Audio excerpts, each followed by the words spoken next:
অনেকেই বলে রমজান মাস, অনেকেই আমাদের বাংলাদেশে মুসলমান যারা, এদের মধ্যে দেখবেন রমজান মাস আসলে ওরা বিরক্ত হয়।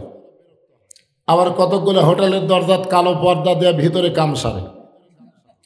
অথচ আমাদের নবী রমজান মাস না, রজবের চাঁদ উঠলেই সবসময় একটা দোয়া পড়তেন, আল্লাহুম্মা বারিক লানা রজবা শাবান ও বাল্লিগনা রমাদান। আল্লাহ রজব শাবানের বরকত দিও, রমজান পর্যন্ত হায়াত বাড়ায়া দাও। তা আমরা কিন্তু রমজানের একেবারে দ্বার প্রান্তে, জোরেগণ ঠিক কিনা? আল্লাহ পাক আমাদের সকলকেই পবিত্র রমজান মাসের রহমত, মাগফিরাত, নাজাত অর্জন করার তৌফিক দান করুক। সকলে বলে আমিন। আমরা আল্লাহর প্রশংসা এই কারণেই করব যে আল্লাহ আমাদেরকে জন্মসূত্রে মুসলমানের ঘরে মুসলমান হিসাবে কবুল করেছেন। খুশি না বেজার? আমার এলাকার কিছু গ্রাম্য পুলিশ, যে হিন্দুদের সবচাইতে বড় পূজা হয়, এই পূজার নাম কি? দুর্গা পূজা। তো গ্রাম্য পুলিশেরা ওটা পাহারা দিল। যখন পূজা শেষ হয়ে গেল, তো একদিন চা খাওয়ার সময় পুলিশগুলোর সঙ্গে আমার দেখা, গ্রাম্য পুলিশ। তা আমি বললাম যে বাবা তোমাদের তো খুব ব্যস্ততা। কয় না হুজুর, আর ব্যস্ততা নাই, এতদিন খুবই ব্যস্ত ছিলাম পূজা মণ্ডপ পাহারা দেওয়ার জন্য। আমি বললাম এটা আবার পাহারা দেওয়া লাগবে কেন? বলে হুজুর আপনাদের মতন টুপিওয়ালারে যদি ভাঙ্গে, এই জন্যই পাহারা। তা আমি কইলাম কি দেখলা, টুপিওয়ালা ধার ধরতে গেছে? কয় না যায়নি। তো পাহারা দেওয়ার সময় তোমরা কি দেখলে? তো একজন চৌকিদার আমাকে বলতেছে হুজুর বলা যায় না, তারপরে বলতেছি, আমরা রাত্রেবেলা সবাই ঘুমিয়ে যাই। ওই হিন্দু ধর্মের নিয়ম হলো ওই প্রতিমার সামনে তারা খাবার দেয়। ধরে কোন কি দেয়? এর নাম হলো ভোগ দেওয়া। ভোগ, ওই যেগুলো ভোগ দেয় তার মধ্যে একটা খাবার খুবই সুস্বাদু, সেটা হলো ঘি দিয়া নারকেল বড়ি। কি দিয়া? ঘি দিয়া নারকেল বড়ি, নাড়ু নাড়ু। তো আমরা ঘুম পাড়ি, আবার চেতন থাকি, পাহারা দেই। একজন গ্রাম্য পুলিশ বলল গভীর রাত্রে ঘুম থেকে চেতন পায়ে দেখি ওরা যে ভোগ দিয়ে গেছে, একটা কুত্তা এসে সমানে খাচ্ছে। যার সামনে ভোগ দিছে তার আবার অনেকগুলো হাত এরকম করে আছে, কিন্তু কুত্তা খেদাবার পারতেছে না। ওই যার অনেকগুলো হাত, তার পাশে একজন আবার এরকম একেবারে তীর নিয়ে দাঁড়ায় আছে। অক দেখেও কুত্তা ভয় করতেছে না, সবগুলা খেয়ে চলে গেল। আবার পরের দিন সকালে দেখি ওরা এসে এরকম নম নম নম নম করে চলে গেল। আমি বললাম শেষ পর্যন্ত কি দেখলে? বলে হুজুর ওরাই ভাঙলো, দশমের দিনে ওরাই ওটা আবার কি করলো, যাকে এত সম্মান করলো তাকে আবার লাঠি দিয়ে দিয়ে পানির মধ্যে ভেঙে ফেললো। এইটা হলো হিন্দু ধর্ম। আমি কোনো ধর্মের বিরুদ্ধে কথা বলতেছি না, আমি বলবো আমার পক্ষের কথা। জোরে কোন ঠিক কিনা? দেখেন তো আল্লাহ কোরআনে কি বলছেন। আল্লাহ কোরআনে বললেন অমাইয়াবতাগি গায়রাল ইসলাম দীনান ফালাই ইউকবালা মিনহু। ইসলাম ছাড়া অন্য কোনো ধর্ম কেউ যদি গ্রহণ করে, আল্লাহ বলেছেন সেইটা কবুল করা হবে না। আল্লাহর কাছে একমাত্র কবুলযোগ্য ধর্মের নাম কি? এটা কি আমার কথা না আল্লাহর কথা? সেই ধর্মের মধ্যে আল্লাহ আমাদেরকে গ্রহণ করেছেন, কবুল করেছেন। খুশি না বেজার? এই কারণেই জবান খুলে বলি আলহামদুলিল্লাহ। আল্লাহর প্রশংসা করার 2 নম্বর কারণ হলো ভাগ্য গুণে আল্লাহ আমাদেরকে এমন একটা নবীর উম্মত হিসাবে কবুল করছেন, যেই নবীর উম্মত হওয়ার জন্যে অনেক নবীরা পর্যন্ত আল্লাহর কাছে ফরিয়াদ করছেন। আল্লাহ তাদের ফরিয়াদকে কবুল করে নাই। বিনা দরখাস্তে আল্লাহ সেই নবীর উম্মত হিসাবে আমাদের কবুল করলেন। আল্লাহ রাসূল বলেছেন যে কঠিন হাসরের ময়দানে আল্লাহ যখন আমার উম্মতকে বিচার শুরু করবেন, ওই সময় আমি নবী উকিল হয়ে, ব্যারিস্টার হয়ে, ওকালতি করে, জামিন করে আমার উম্মতকে আমি জান্নাতে পৌঁছায় দিব। এজন্য একটা গানও আছে, আছেন আমার মুক্তার, আছেন আমার ব্যারিস্টার, শেষ বিচারের হাইকোর্টেতে তিনি আমায় করবেন পার, আমি পাপী রাসূল জাবিন্দার। খুশি না বেজার? আল্লাহ রাসূল এই কথা বলেছেন, শুনলে এতই আনন্দ লাগে যে তোমরা সারা জীবন পাপ করো, কোনো সমস্যা নেই, মরার সময় ঈমান নিয়ে যদি কবরে আসতে পারো, আমি রাসূল তোমার হাত ধরে জান্নাতে পৌঁছায় দিব। এমন একজন নবীর উম্মত হওয়াতে খুশি না বেজার? আল্লাহর প্রশংসা কম না বেশি? তাহলে জবান খুলে আর একবার বলি আলহামদুলিল্লাহ। এখন যে কোরআন থেকে আপনাদের সামনে আলোচনা হবে, আপনারা বলেন এই কোরআনে কোনো সন্দেহ আছে? সবাই বলা লাগবে। যদি কেউ না না বলে মুখ বন্ধ করে থাকেন, তা আপনার কান্দের ফেরেশতারা কি লিখবে? কোন কান্দের ফেরেশতা তো লেখার জন্যই না, কিসের জন্যে? তো কোরআনে কোনো সন্দেহ, কোরআনে কোনো ধোঁকা, কোরআনে কোনো গোজামিল। আমি সেই কোরআন থেকে ছোট্ট একটা সূরা আপনাদের সামনে তেলাওয়াত করেছি, এবং সামনে রমজান মাস, পবিত্র রোজার উপরেও আমি কিছু কথা বলবো ইনশাআল্লাহ। পর্দার অন্তরালে আমার মা বোনেরা যারা বসে আছেন, আপনারাও একটু মনোযোগ দিয়ে শুনবেন। এখানে আল্লাহ তাআলা সময়ের কসম করলেন। আসর মানে সময়। আসর মানে কি? সময়। বর্তমানে বাংলাদেশে যে সময় চলতেছে, এই সময়টা খুব ভালো। ছোট্ট একটা বাচ্চা নিয়ে আসছে, হুজুর খালি কান্দে, একটু ঝাড় ফুঁক দেন। হুজুর দোয়া দরুদ পড়ে ফুঁ দিছে, কান্না বেড়ে গেছে। কয় হুজুর ঝাড় ফুঁক দেওয়া হবে না, পানি পড়া দেন।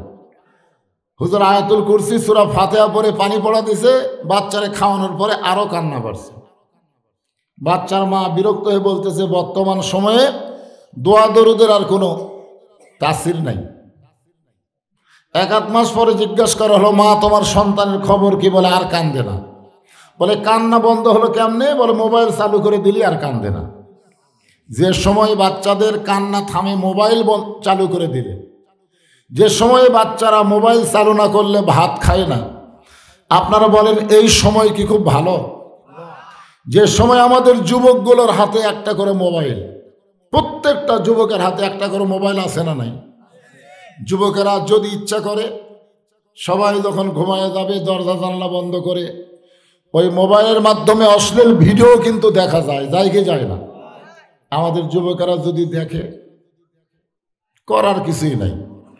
কিন্তু আমাদের যুবকের হাতে যতই মোবাইল থাক, তারা অশ্লীল ভিডিও দেখবে না। একটা আমল যদি তারা করে, সে আমলটা কি? আল্লাহ কোরআনে বললেন, ইন্নাস সালাতা তানহা আনিল ফাহশাই ওয়াল মুনকার। একমাত্র নামাজই পারে মানুষকে যাবতীয় অশ্লীলতা এবং খারাপি থেকে বাঁচায় দিতে। আমাদের যুবকদের হাতে মোবাইল থাক, কোনো সমস্যা নাই, কিন্তু ওরা যদি 5 ওয়াক্ত নামাজ পড়ে, তখন ওদের ঈমান বলবে কেউ না দেখলেও কে দেখতেছে। আর যতদিন নামাজ না ধরবে ততদিন বলবে দরজা জানলা বন্ধ আছে, কেউ দেখতেছে না। ভাইজান, আল্লাহ তাআলা সময়ের কসম করে বললেন, ইন্নাল ইনসানা লাফি খুসর। ইন্না মানে নিশ্চয়, ইনসান মানে মানুষ। জোরে কান, ইনসান মানে আমার সামনে যারা বসে আছেন আপনারা কি মানুষ? পুরুষ মানুষ। জোরে কান, আমার সামনে যারা বসে আছেন আপনারা কি মানুষ? আর পর্দার অন্তরালে যারা বসে আছে তারা কি মানুষ? হ্যাঁ, মহিলা। তাহলে আমরা ছোটবেলায় বলতাম মানুষ মানে 2 দল, একটা হলো পুরুষ আর একটা হলো নারী। কিন্তু মাঝে মাঝে আমি ওই যে বাস স্ট্যান্ড, ওখানে চা খাওয়ার জন্য, নাস্তা করার জন্য রাত 1টা-2টার সময় যখন গাড়ি থাকে, তখন দেখি পুরুষও না নারীও না, মাঝখানে আর এক দল মানুষ আছে। আপনাকে এলাকাত মনে হয় নাই? রাত 1টা-2টার সময় ওই বাস স্ট্যান্ডের ওখানে হোটেলের সামনে যাবেন, ওদেরকে দেখা পাওয়া যায়। তো এখন আপনাদের কাছে আমার প্রশ্ন হলো, এখানে আল্লাহ যে মানুষ শব্দ, ইনসান মানে মানুষ, এখানে আমরা 3টা মানুষ পেলাম। একটা হলো পুরুষ মানুষ, একটা হলো মেয়ে মানুষ, আর একটা হলো হিজড়া মানুষ। এখন আপনাদের কাছে আমার প্রশ্ন হলো, আপনাদের এলাকায় পুরুষ মানুষ মারা গেলে আপনারা কয় কাপড় দেন? কথা কয় না। মেয়ে মানুষ মারা গেলে কয় কাপড় দেন? হিজড়া মারা গেলে কয়টা দেন? জানি না, মানে তার মানে আপনাকে এলাকায় এখন পর্যন্ত কোনো হিজড়া মরেনি, ওরকে মরণ নাই। আমার এলাকায় এখন পর্যন্ত কোনো হিজড়া মরেছে এ খবর আমি পাইনি। এখন আপনাকে নওগাঁর খবর আপনারাই ভালো জানেন। তো যাই হোক, পুরুষ, নারী এবং হিজড়া সমস্ত মানুষকে লক্ষ্য করে আল্লাহ বললেন লাফি খুসর, তারা ক্ষতির ভিতরে। এখন আমার সঙ্গে সবাই বলেন, আদর করে মানুষ আল্লাহ বানায়া কেমনে দিবেন ক্ষতির মধ্যে ফেলিয়া। আল্লাহ তাআলা অত্যন্ত আদর করে, মহব্বত করে আদমকে তৈরি করে ফেরেশতা দিয়া সেজদা করায়া নিয়ে বুঝাই দিলেন, আল ইনসানু আশরাফুল মখলুকাত। আল্লাহর যত সৃষ্টি আছে সমস্ত সৃষ্টির মধ্যে মানুষ হলো সব চাইতে সেরা। জোরে কান সুবহানাল্লাহ। এখন সেই মানুষগুলো ক্ষতির ভিতরে পড়ুক, এটাকে আল্লাহ চায়। এই কারণে আল্লাহ বললেন, ইল্লাল্লাযীনা আমানু ওয়া আমিলুস সালিহাতি ওয়া তাওয়াসাউ বিল হক ওয়া তাওয়াসাউ বিস সবর। এখানে 4টা বিষয় আলোচনা আছে। আমি খুবই অসুস্থ ভাইজান, আমি খুবই অসুস্থ, সেটা আমার কণ্ঠস্বর শুনে আপনারা বুঝতে পারতেছেন, ঠিক কিনা বলেন? হ্যাঁ, তা আমি অসুস্থ মানুষ যখন আপনাদের কাছে এসেছি, আপনারা একটু ধৈর্য নিয়ে আমার কথাগুলো শুনবেন। হতে পারে এটাই আমার জীবনের আপনাদের সামনে সরাসরি শেষ ওয়াজ হতে পারে, পারে কি পারে না? আপনারা সুস্থ আছেন, আপনারা হয়তো মরবেন না। মরবেন না? মানুষ যখন অসুস্থ হয় তখন মানুষ মনে করে মৃত্যু আসে পারে, কিন্তু যখন সুস্থ থাকে ওরে বাবা রে। তো যাই হোক, আমি যে কথাগুলো বলতেছি 4টা বিষয়ের মধ্যে 1 নম্বর হলো ঈমান। জোরে করে 1 নম্বর কি? ঈমান যদি ঠিক না থাকে আপনি যতই আমল করেন একটা আমল আল্লাহর দরবারে কবুল হবে না। সাহাবেরা জিজ্ঞাসা করলেন, মা হুয়াল ঈমান ইয়া রাসূলুল্লাহ, হুজুর ঈমান সম্পর্কে আমাদের বলেন। আল্লাহ রাসূল বললেন, ইকরার বিল লিসান, তাসদিক বিল জানান, আমল বিল আরকান। এরই নাম হলো ঈমান। এখানে কয়টা কথা আছে? একটা হলো জবানে বলতে হবে লা ইলাহা ইল্লাল্লাহ, শুধু জবানে বললে হবে না, কলিজার মধ্যে জায়গা দেওয়া লাগবে। কলিজার মধ্যে যদি ঈমানের জায়গা দেয় তার কাছে জীবনের চাইতে ঈমানের দাম বেশি হবে। এখন আপনারা সত্যি করে বলেন, আপনাদের কাছে জীবনের দাম বেশি না ঈমানের দাম বেশি? জীবনের চাইতে ঈমানের দাম বেশি হলো ফিলিস্তিনের মুসলমানের কাছে। ফিলিস্তিনের মুসলমান অকাতারে জীবন দিচ্ছে আল্লাহর ঘর বাইতুল মুকাদ্দাসে নামাজ পড়ার জন্য। জোরে কোন কথা ঠিক কি না? আর আপনাদের এলাকার লোকেরা এত বড় মসজিদ বানাতেছে, ওরা জীবন দিচ্ছে নামাজ পড়ার জন্য, আর এত বড় মসজিদ বানায় রাখছে, মুসল্লি হয় না। আপনাদের গ্রামের খবর কি? এত বড় মসজিদ বানানোর কি দরকার? বিশাল মসজিদ। ভাইজান শোনেন, ফিলিস্তিনের মুসলমান তারা আল্লাহর ঘরের হেফাজতের জন্য এ পর্যন্ত 32,000, কত হাজার? 32,000 জীবন দিল, যার মধ্যে 18,000 হচ্ছে শিশু বাচ্চা। আপনারা বলেন তো, ফিলিস্তিনের মুসলমানের শিশু বাচ্চাদেরকে ওরা মারতেছে কেন? না, শিশুগুলাক বাছাই করলো কেন? কারণ একজন ফিলিস্তিনের মা বলেছে, পৃথিবীর দেশের নারীরা মায়েরা সন্তান জন্ম দেয়, আর আমরা ফিলিস্তিনের মায়েরা এক একটা মুজাহিদের জন্ম দেই। জোরে কান সুবহানাল্লাহ। ওরা জানে এই বাচ্চাগুলো যখন বড় হবে আর বিধর্মীর হাতে লাঠু থাকবে না, লাঠু চলে যাবে মুসলমানের হাতে। সুবহানাল্লাহ বলেন। আর আমাদের বাংলাদেশের ছেলেদের দিকে বিধর্মীরা তাকায় দেখে যে আমরাও যা ওরাও তাই। আমাদের ছেলেগুলোর যে সাইজ, আমাদের ক্লাস 2 এর একটা ছেলে খাড়া হয়ে পেশাব করে। কি হয়ে পেশাব করে? খাড়া হয়ে পেশাব করে। পিঠের ওপরে ব্যাগ, বইয়ের ব্যাগ, খাড়া হয়ে মারতেছে। তা আমি জিজ্ঞেস করলাম, বাজান বসে, দাঁড়ায় পেশাব করা ঠিক না। তুই কোন স্কুলে পড়িস? বলে প্রাইমারি 2 পড়ি। তো কেমনে পেশাব করা লাগে তোর স্যার তোকে শিখায়নি?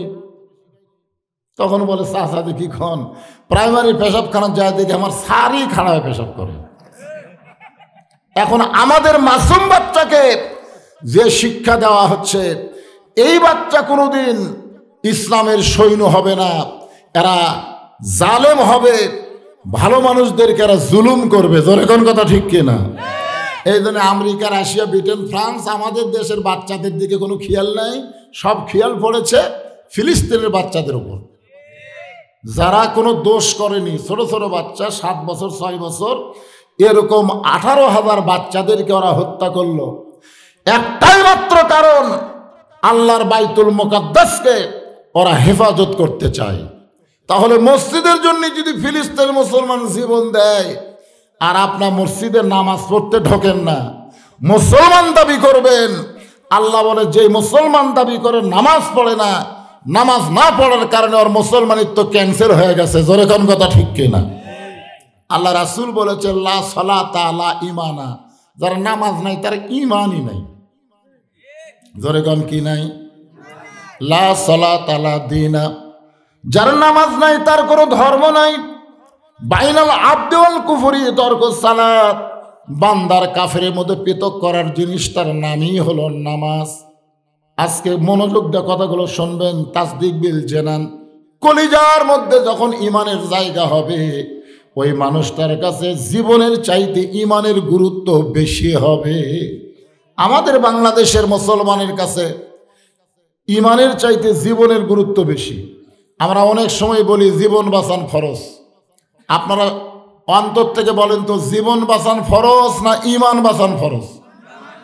আরে ভাই, এতদিন তো আমার ওয়াজ শুনেছেন, শোনেননি? যে টান টুন দিয়ে ওয়াজ করি, আজকে হয়তো সেটা দিতে পারলাম না, কিন্তু বক্তা তো আমি আছি না অন্য কেউ? এই কথা কন, অন্য কেউ? কিছুদিন আগে এক মাহফিলে আমি যাবই না, ওরা বলতেছে হুজুর আপনাকে ওয়াজ করা লাগবে না, খালি আপনি আসেন, আপনি খালি আসেন, আমরা যেন বুঝাবার পারি যে আমরা বক্তারে দাওয়াত দিছি, বক্তা আইছে। তা আমি যা টেজে বসে থাকলাম, সবাই বলতেছে এটা তো সেই বদরশিদি। তা আমি কি বদরশিদ ছাড়া অন্য কেউ? তো তাহলে আপনারা ওঠা বসা করবেন না। একটা অসুস্থ মানুষের সামনে বসে আছেন, আর অসুস্থ অবস্থায় যে কথাগুলো বক্তা বলে, এ কথাগুলো শুধু কথা না, প্রত্যেকটা কথা হলো হেদায়েত। জোরে কান সুবহানাল্লাহ। এই জন্য সবাই মনোযোগ দিয়ে শুনবেন, একটু হাহু করেন, মরা লাগবেই কিন্তু। যতই চেষ্টা করেন, যত বাড়ি বানান, যত বিল্ডিংয়ে বানান, আর যতই প্রসাদ করেন, মরা কিন্তু লাগবেই। জোরে কোন কথা ঠিক কিনা? তো মরাই যদি লাগে, তাহলে সত্যি করে বলেন তো, জীবন বাঁচান ফরজ না ইমান বাঁচান ফরজ? তো ইমান যদি আমরা বাঁচাবার চাই, তাহলে নামাজ বাদ দেয় ইমান বাঁচানোর কোনো উপায় আছে?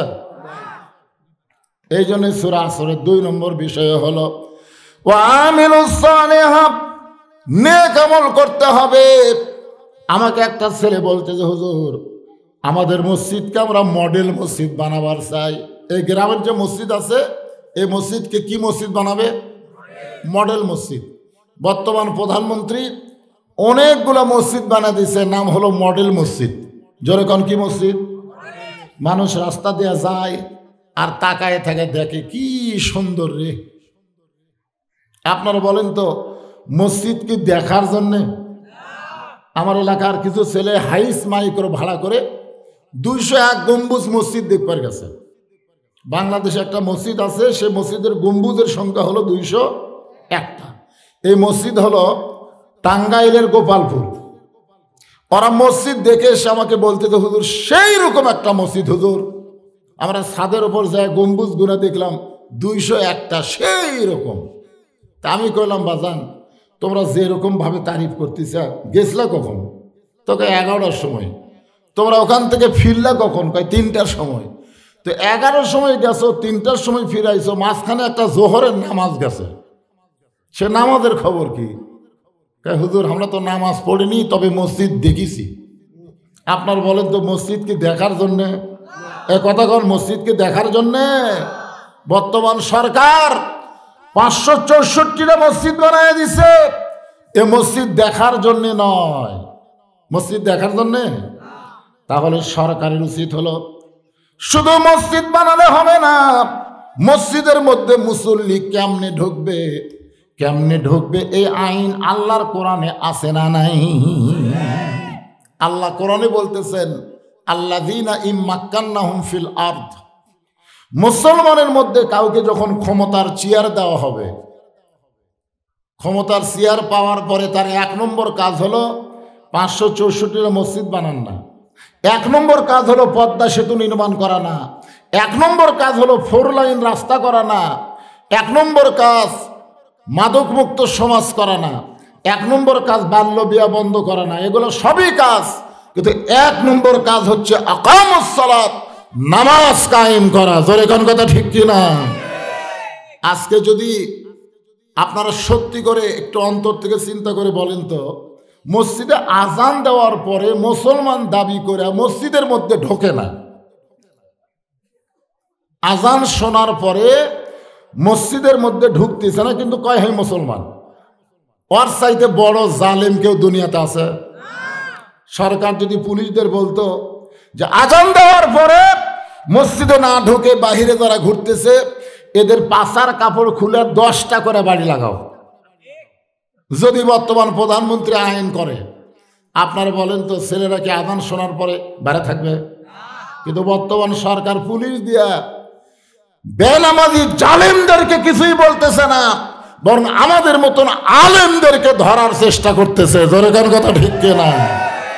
আপনারা বলেন তো, আলেমরা কি জালেম? কিন্তু তাদের কেন ধরতেছে? আজকে সরকারের উচিত হলো, বাংলাদেশে মুসলমান দেশ, এই দেশে শুধু মসজিদ বানানো হবে না, মসজিদ ভরানোর ব্যবস্থা করা লাগবে। আর আমাদের সোনার যুবকগুলো যদি মসজিদে 5 ওয়াক্ত নামাজ পড়ে, ওদের হাতে যতই 4G 5G মোবাইল থাক, আমাদের কোনো টেনশন নেই। কারণ ওরা যখন অশ্লীল ভিডিও দেখতে যাবে, তখন ওদের নামাজ, ওদের ইমান বলবে, কেউ না দেখলেও আল্লাহ দেখতেছে রে। জোরে কোন কথা ঠিক কিনা? মোবাইল দিয়ে ভালো যেগুলো জিনিস সেগুলো ওরা দেখবে, শুনবে, খারাপের দিক দিয়ে ওরা যাবে না। আমাদের সোনার ছেলেদেরকে ভালো করতে গেলে 1 নম্বর আমল হচ্ছে নামাজ। জোরে কোন ঠিক? এক নামাজই পারে সমস্ত খারাপি থেকে আমাদের হেফাজত করতে। পুরুষ মানুষের জন্য 1 নম্বর হলো নামাজ। পর্দার অন্তরালে আমার যে সমস্ত মা বোনেরা বসে আছেন, তাদের জন্য 1 নম্বর কিন্তু নামাজ না। আল্লাহ নবী ফাতেমার সামনে গিয়ে বললেন, ফাতেমা তুমি কখনোই মনে করবা না তোমার বাবা আল্লাহর নবী বলে তুমি জান্নাতি। নবী তার মেয়েকে বলতেছে, তোমার বাবা আল্লাহর নবী বলে তুমি জান্নাতি, এটা কখনো মনে করবা না। আজকে এমপির ছেলের মোশান কি? আমার বাপ কি এমপি? মন্ত্রীর ছেলের তো আরো মোশান। বর্তমানে সবচাইতে দুর্নীতি কারা করতেছে দেখবেন? এমপি করতেছে না, এমপির ভাই করতেছে। মন্ত্রী করতেছে না, মন্ত্রীর বেটা করতেছে। ধরে কোন কথা ঠিক কিনা? আর আমাদের নবী খালি নবী না, গোটা বিশ্বের সবচাইতে বড় নেতা। ধরে কোন কথা ঠিক কিনা? আমার নেতা, তোমার নেতা বিশ্ব নবী মোস্তফা। এই যে আমরা দরুদ পড়লাম, দরুদের মধ্যে বললাম সাইয়েদেনা। সাইয়েদেনা মানে কি? আমাদের নেতা, বিশ্বের সর্বশ্রেষ্ঠ নেতা। তার মেয়েকে বলতেছে, ফাতেমা তুমি কখনোই মনে করবে না তোমার বাবা বিশ্ব নবী বলে আল্লাহ তোমাকে জান্নাত দিবে। ফাতেমা বলতেছে, বাবা আমি এতদিন মনে করতাম আমার বাবা বিশ্ব নবী, আমার বাবা কোটি কোটি মানুষকে সুপারিশ করে জান্নাতে নিয়ে যাবে, আর আমি তার মেয়ে হওয়ার পরে আমার আবার কি খবর? রাসূল বলে, ফাতেমা জান্নাতে যদি যাবার চাও তাহলে জান্নাতের আমল করে তোমাকে জান্নাতে যেতে হবে। ফাতেমা বলতেছে, বাবা জান্নাতে যাওয়ার আমল কি? আল্লাহ রাসূল বললেন, মাত্র 4টা আমল। আমার মায়েদের জন্য বলতেছে, মা ওয়ামিলু সলেহা, সূরা আসরের 2 নম্বর অংশ, একটু মনোযোগ দিয়ে শুনবেন। 1 নম্বর, মেয়েদের জন্য 1 নম্বর আমল হচ্ছে নামাজ। দেখবেন অনেক মেয়েরা এই রোজার মাসে রোজা থাকে কিন্তু নামাজ ঠিক মতো পড়ে না, এরকম মেয়েরা আছে না নাই? আর আমাদের কিছু মেয়েরা আছে তাদের স্বামী আবার ওই সেই রকম খারাপ, যারা কারণে রোজা থাকেও তরকারি চাকে। আমি দেখছি আমার এক সম্পর্কে ভাবি রোজা থাকা এরকম, আমি বললাম, ভাবি এই রোজা থেকে জিবাত দিয়ে এরকম করতেছেন কেন?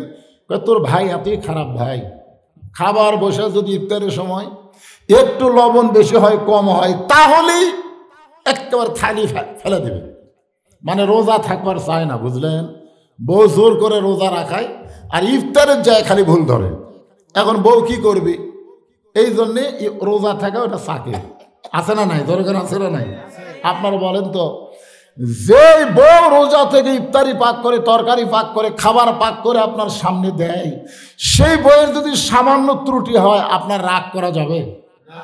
আল্লাহ রাসূলের সামনে মা আয়েশা 2টা তরকারি দিল, রাসূল 2 তরকারি চাইকে দেখলেন একটা থেকে লবণও নাই ঝালও নাই। আল্লাহ রাসূল বলেন, এই 2 তরকারির মধ্যে এটা আমার খুব পছন্দ হয়েছে, আমি এটা একাই খাবো। মা আয়েশা খুব খুশি। রাসূল যখন খাওয়া শেষ করলেন, মা আয়েশা চিন্তা করতেছে, এতই স্বাদ হলো, এটা সবই খেলো, সামান্য একটু লাগে আছে, আঙ্গুল দিয়ে মুখে দিয়ে দেখে, ওরে বাবারে লবণও নাই ঝালও নাই। ইয়া রাসূলুল্লাহ, হুজুর এই তরকারি আপনি কেমনে খাইলেন? আল্লাহ নবী বলে, আয়েশা অন্য কেউ যদি তরকারি খাইতো তোমার দুর্নাম হতো, তুমি কষ্ট পাইতা। আমি রাসূল একাই খাইছি, যেইটা ভালো সেইটা তোমাদের জন্য রাইখা দিয়েছি। সুবহানাল্লাহ। এটা হলো আমাদের নবীর চরিত্র। আর আমাদের চরিত্র কি? আমার মায়েরা, 1 নম্বর হলো নামাজ। নামাজ বাদ দিয়ে যতই রোজা রাখেন আপনাকে রোজা কিন্তু আল্লাহর দরবারে কবুল হবে না। মেয়েদের 2 নম্বর আমল হলো রমজান মাসের রোজা। 3 নম্বর আমল হলো স্বামীর কথা মতো চলা। 4 নম্বর আমল হলো সতীত্বের হেফাজত, পর্দা করা। আল্লাহ রাসূল বললেন, ফাতেমা সিরিয়ালের দিক দিয়ে 4 নম্বর পর্দা, কিন্তু মানার দিক দিয়ে 1 নম্বর হলো পর্দা। যদি পর্দা না থাকে তোমার 3টা আমলের একটাও কবুল হবে না, নামাজও কবুল হবে না, রোজাও কবুল হবে না, স্বামীর খেদমতও কবুল হবে না।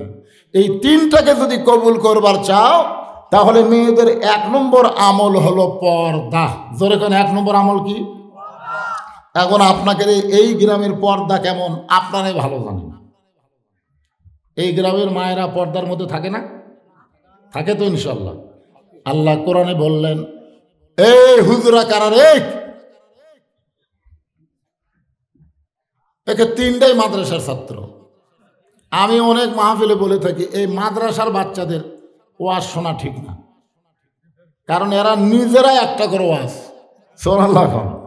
কারণ আমার মাদ্রাসা আছে, আমি জানি এদের সম্পর্ক সব সময় কার সাথে। আপনারা বলেন তো, এরা যদি কোনো ছাত্র ধরবার চায়, এই মাদ্রাসার বাচ্চারা যদি এটা ধরবার চায়, এটা ধরবার গেলে কি হয়ে ধরা লাগে জানেন না? লা ইয়ামুসুহু ইল্লাল মুতাহহারুন। এই যে এই 4টা আবার এরা আবার আলাদা। এরা হচ্ছে আকডমের পাটে, আকডম বাগডম ঘোলাডম সাজে, ঢাললো ঢললো। এদের যতই ওয়াজ শোনেন ওরকম ভালো করা যাবে না, কারণ এদেরকে যে শিক্ষা দেওয়া হচ্ছে এই শিক্ষাটাই হলো খারাপ। আর একটা বাচ্চাকে যদি ভালো করতে চান তাহলে শুরুতে শিক্ষাটা ভালো দেওয়া লাগবে। জোরে কোন কথা ঠিক কিনা? হ্যাঁ, ভালোর উপর ভিতটা মজবুত দেওয়া লাগবে। তো এই মাদ্রাসার বাচ্চারা ধরতেই পারে না। যেই কিতাব পবিত্র হয়ে ধরা লাগে সেই কিতাবের সাথে যারা সবসময় সম্পর্ক রাখে তাদের নতুন করার ওয়াজ শোনা লাগে না। সবচাইতে বড় ওয়াজ তাদের কাছে আছে। জোরে কোন কথা ঠিক কিনা? হ্যাঁ, এই জন্য আমি বলি এই হাফিজি মাদ্রাসার বাচ্চাদেরকে ওয়াজ না শোনাই ভালো। তো ওরা এসেছিল চলে গেছে যাক, কিন্তু প্রাইমারিগুলো শোনা লাগবে। এরকে এমন একটা শিক্ষা শুরু হচ্ছে, আইরে আই টিয়ে নায়ে ভরা দিয়ে না লেগেল বোয়াল মাছে তাই না দেখা ভদর নাছে। আপনারা বলেন তো এই কথাগুলোর মধ্যে একটা কথা সত্যি আছে? প্রত্যেকটা মাসুম বাচ্চাকে এই মিথ্যা শিক্ষা দেওয়া হচ্ছে। আপনারা বলেন তো আমাদের জাতির পিতা হযরত ইব্রাহিম নাম শুনছেন? ওনাকে যখন চড়কের উপরে বসে রাখছে, নিচে নমরুদের আগুনের চুলা দাউ দাউ করে জ্বলতেছে, এমন সময় তার বাবা আজও রশি ধরে টানতেছে। আল্লাহ ফেরেশতা জিবরাইলকে পাঠালেন। ফেরেশতা জিবরাইল এসে দেখতেছে হযরত ইব্রাহিম কাঁদতেছে। জিবরাইল বলে, ও আল্লাহর নবী ইব্রাহিম, নিচে নমরুদের আগুনের চুলার আগুন দেখে কি আপনি এমন করে কাঁদতেছেন? ইব্রাহিম বলে, জিবরাইল, নিচের দিকে তাকানোর কোনো সময় নাই। আমার কান্দার কারণ হলো আমার জন্ম দেওয়া পিতা আমাকে আগুনে ফেলে দেওয়ার জন্য রশি ধরে টানতেছে। আমি নিচের আগুনের দিকে তাকাইনি, আমি তাকাই আছি আমার বাপের দিকে। এটা কেমন বাপ যে ছেলেকে আগুনের মধ্যে ফেলে দেওয়ার জন্য রশি টানতেছে? আপনারা বলেন তো এই বাপ ভালো না খারাপ? কথা কয় না। ছেলে কি টানতে চড়ক টানতেছে, ছেলে যেন আগুনের মধ্যে পড়ে যায়। আপনারা বলেন তো যেই বাবা ইব্রাহিম নবীকে নমরুদের চুলার মধ্যে ফেলে দেওয়ার জন্য রশি টানে, ওই বাবা বেশি খারাপ না যেই বাবা সন্তানকে জাহান্নামের আগুনে ফেলে দেওয়ার জন্য রশি টানতেছে ওই বাবা খারাপ? কোনটা খারাপ? বর্তমানে যারা সন্তানকে প্রাইমারি ভর্তি করে দিচ্ছে এরা হল নিজে ইচ্ছা করেই তার সন্তানকে জাহান্নামের মধ্যে ফেলে দেওয়ার পানি তারা করতেছে। জোরে কোন কথা ঠিক কি কথা কন লাগে? আপনার কি হুঁশ নাই? হ্যাঁ, যখন করোনা শুরু হয়েছিল তখন সব হাফেজি মাদ্রাসা খোলা, সব প্রাইমারি বন্ধ। আপনার তো তখনই একটা বুদ্ধি নেওয়া দরকার যে করোনার সময় হাফেজি মাদ্রাসা খোলা, প্রাইমারি বন্ধ কেন?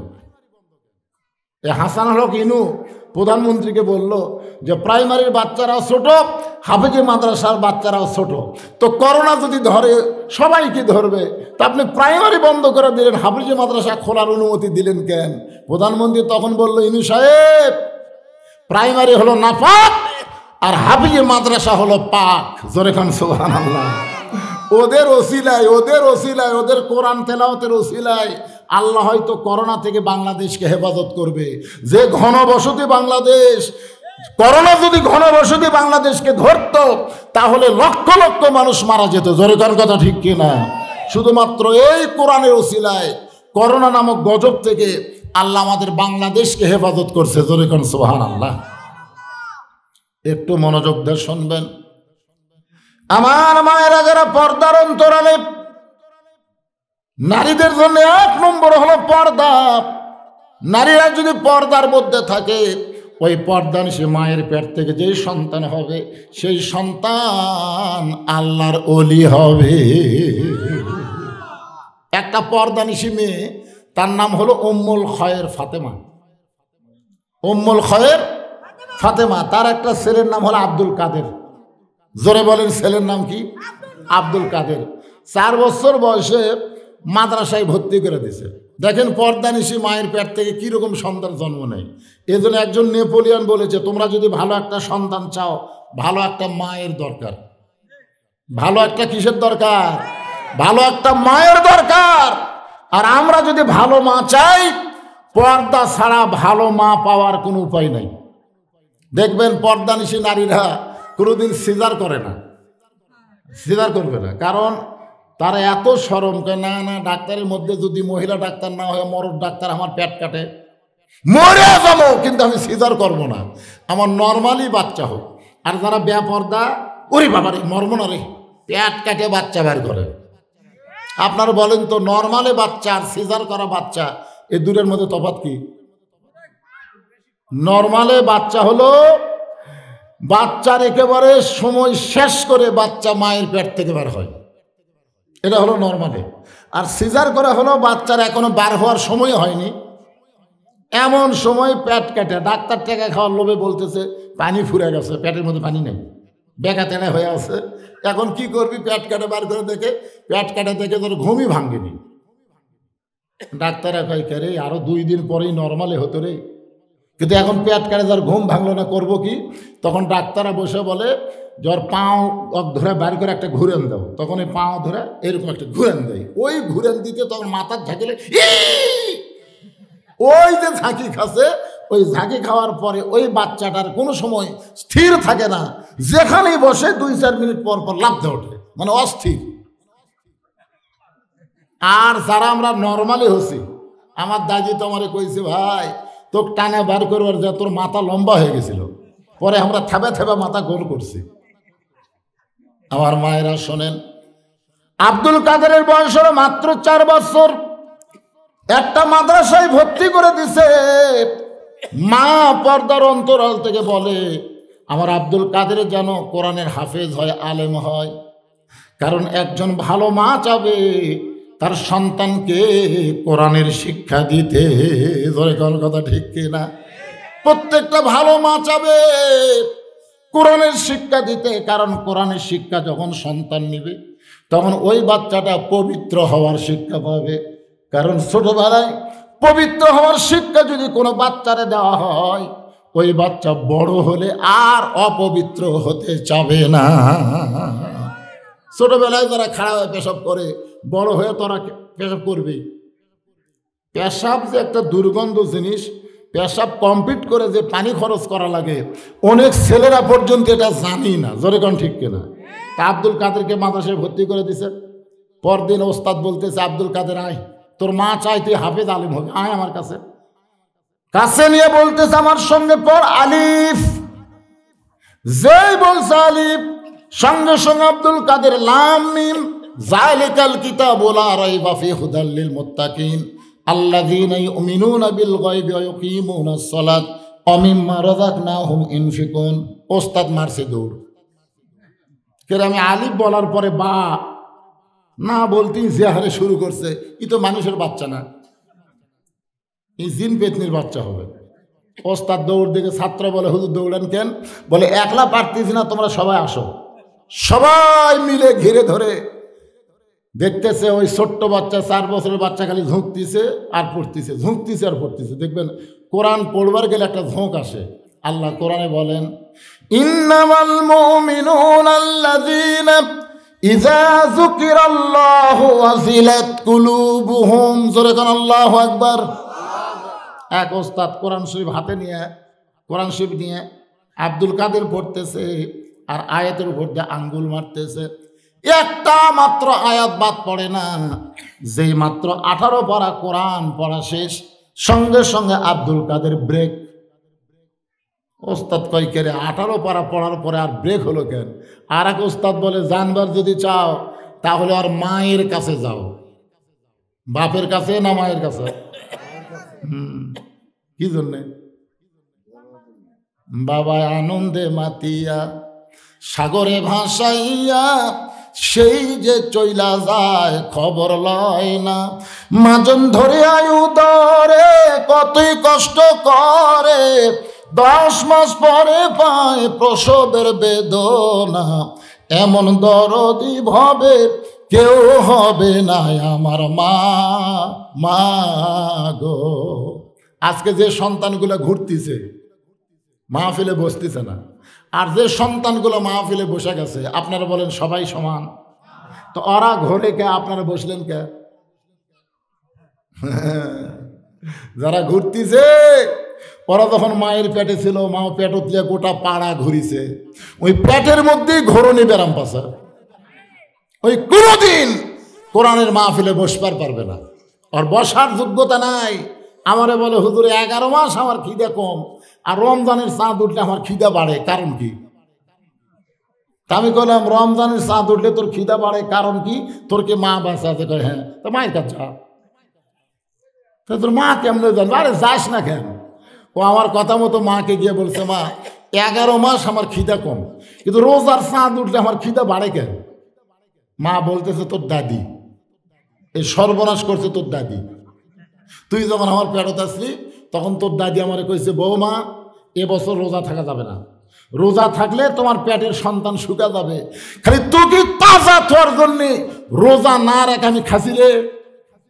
আমিও রোজার মাসে খাসি, তুইও পেটের মধ্যে খাসু। রোজার মাসে তোর খাওয়া শুরু হচ্ছে রে।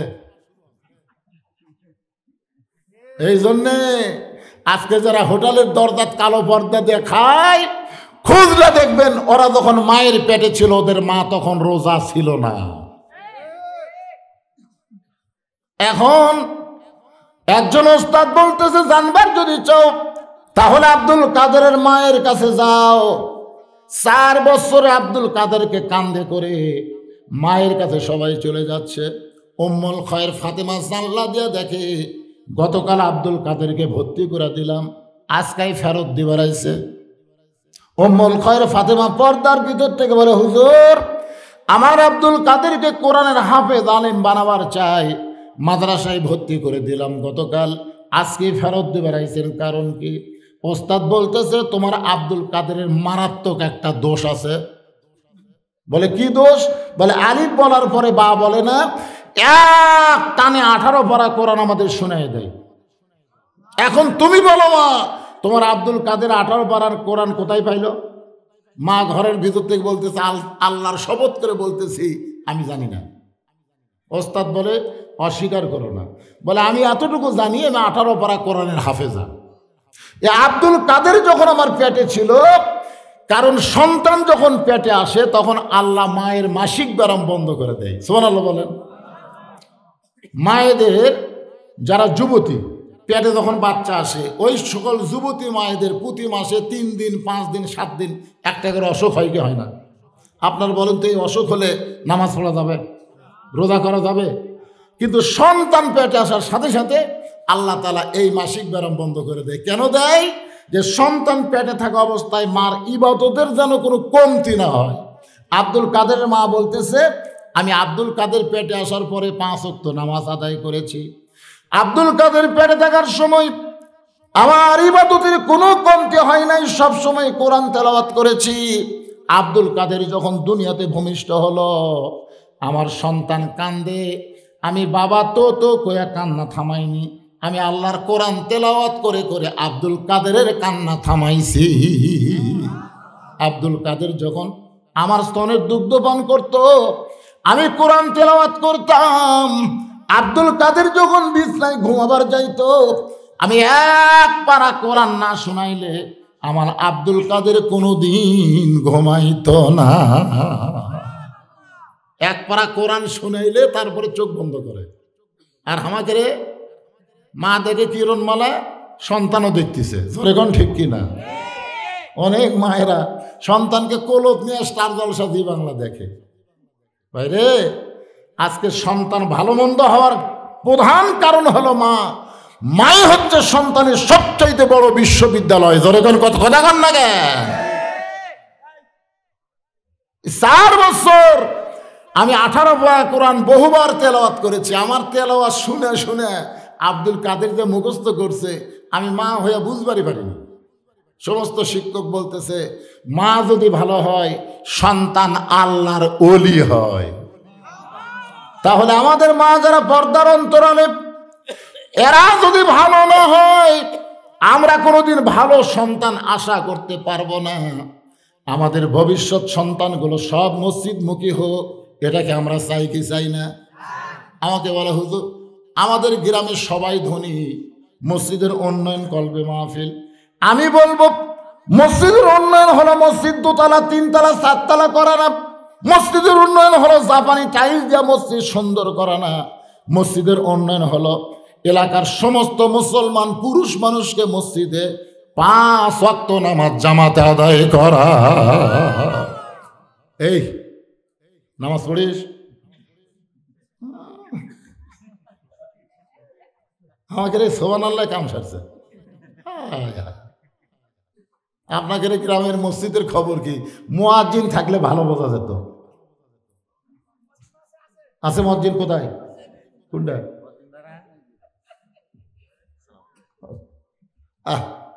আল্লাহ রাসূল বসেন বাবা বসেন। আল্লাহ রাসূল বেলালকে বলতে আয় তো আমার কাছে আয়। তো বেলাল বলে হুজুর আমি আপনার কাছে আয়। বেলাল যেই নবীর কাছে গেছে আল্লাহ রাসূল বলতেছে বেলাল তুই না আমার চাইতে আধ হাত খাটো। হযরত বেলাল কয় হুজুর আপনি হলেন ইমাম আমি মুয়াজ্জিন, আপনি আধ হাত লম্বা আমি আধ হাত খাটো। আল্লাহ রাসূল বলে দুনিয়াতে খাটো রে, কিন্তু হাসরের ময়দানে তুই আমার চাইতে 1.5 হাত লম্বা। বেলাল কয় হুজুর কি কন, কোথায় আপনি আর কোথায় আমি? রাসূল বলল বেলাল আমি কোনো কথা আমার ইচ্ছাই বলি না, আল্লাহ বলাইছে প্রত্যেকটা মুয়াজ্জিনের মাথা হাসরের ময়দানে সব চাইতে উপরে থাকবে, শুধু মাথা উপরে থাকবে না, মাথাতে আল্লাহ তাআলা নূরের একটা টুপি পরায় দিবে। আপনারা বলেন তো আসসালাতু খায়রুম মিনান নাওম শোনার পরে আপনারা ঘুম থেকে চেতন পান, কিন্তু মুয়াজ্জিনকে চেতন করে কে? তাহলে প্রত্যেকটা মুয়াজ্জিনের নাম হলো আল্লাহ। আল্লাহর আযানে মুয়াজ্জিনেরা চেতন পায়, আর সেই মুয়াজ্জিনের নামাজ পড়ে না শালারা, খালি দোষ ধরে। জোরে কোন কথা ঠিক না? আর এলাকায় এক বুড়া সারা জীবন শয়তানি করছে বুঝলেন, এই বুড়া বয়সে ভালো হয়েছে, ভালো হয়ে ওই আজান দেওয়ার আগেই মসজিদে আসে। এমন ভালো হওয়া হচ্ছে যে আজান দেওয়ার আগেই মসজিদে আসে। মুয়াজ্জিনে খুব ভয় যে বুড়া তো সামান্য কিছু দেখলেই মুসল্লির সামনে বলে দিবি, কারণ যে ব্যক্তি যৌবন বয়সে খারাপ বুড়া বয়সে ভালো হয় ওই জীবনেও ভালো হওয়ার পারবি না, কারণ ভালো হওয়ার একটা বয়স আছে, আছে না নাই? শেষ বয়সে ভালো মানে কি চামড়া ঢিল আল্লাহর সাথে মিল, আসলে মন সে পুরোপুরি ভালো হয়নি।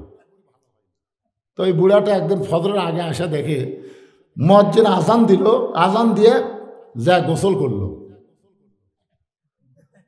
বুড়া কয় কে রে, আজান দিয়ে যা গোসল করলো। পরের দিন আবার আগে এসে দেখে মুয়াজ্জিন ফজরে আজান দিল, আজান দেওয়ার পরে যা গোসল করলো। বুড়া কয় তুই নাপাক অবস্থায় আজান দিস তারপরে গোসল করিস, এটা তো কেউ জানে না। কারণ জানবে কেন, আজান দেওয়ার পরে মুসল্লি আসে। জোরে কোন কথা ঠিক কিনা? কিন্তু বুড়া যে আগে আসে। মুয়াজ্জিন ধরা খাচ্ছে।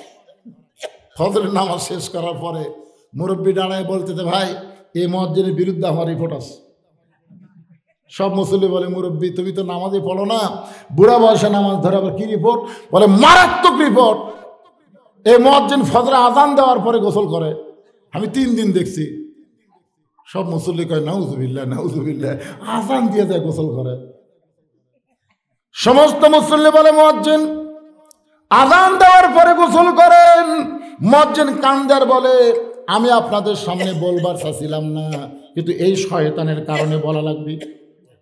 মুয়াজ্জিন বলতেছে আমি আপনাদের সামনে বলবার চাচ্ছিলাম না, কিন্তু এই বুড়া শয়তানের কারণে বলা লাগবে। সবাই কই বুড়া শয়তান মানে? বুড়াই তো দেখছে। তাই না? আপনারা জানেন না 3,500 টাকাতে আমার 1 সপ্তাহ যায়, তাহলে বাকি 3 সপ্তাহ কি দিয়ে চলবে? কম।